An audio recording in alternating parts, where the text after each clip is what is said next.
Good morning, তুমি সবাই কেমন আছো? আশা করি খুব ভালো আছো। হর হর মহাদেব রেগুলেন্টে শুরু করলাম।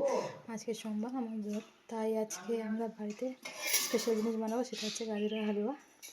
চলো দেখানো যাক তোমাদের। দেখতে পাচ্ছ বন্ধুরা, আমার বড়মশাই বসে পড়েছেন গাজরের কদ্দুকস করতে। তো আমি ছিলে দিয়েছিলাম, ধুয়ে দিয়েছিলাম, তারপরে বললাম যে আমি একটু ভিডিও বানিয়ে নিই।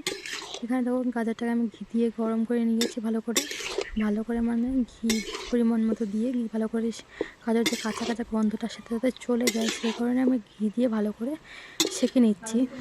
তারপরে দেখো দুধ দেওয়ার পালা চলে এসছে, তো আমি দুধ দিব। তো একা একা বানাচ্ছিলাম, উনানের মধ্যে দুধ দেখিয়ে দিলাম তোমাদেরকে। তো সেখানে দুধ দেওয়া হয়ে গেছে। শাশুড়ি মা বলছে অল্প অল্প করে দুধ দিতে, তাই অল্প অল্প করে দুধ দিয়েছি। তারপর দেখো গাজরের হালুয়া রেডি। আমি বন্ধুরা, শেয়ার ফাইনালি করতে হয়ে গেছে পারিনি, আমাদের চ্যানেল থেকে দিয়েছি, তো এখন আমি সব বলে দিলাম। গাজরের হালুয়া রেডি। কি কি দেওয়া আছে এটার মধ্যে সেটা আমি রেসিপি শেয়ার করতে পারিনি, বলে দিচ্ছি। কাজু বাদাম আছে, কিশমিশ, তারপরে মাওয়া, চিনি, এগুলো তো মেন জিনিস, যেগুলো দিতে হয় সেগুলো তো আছেই।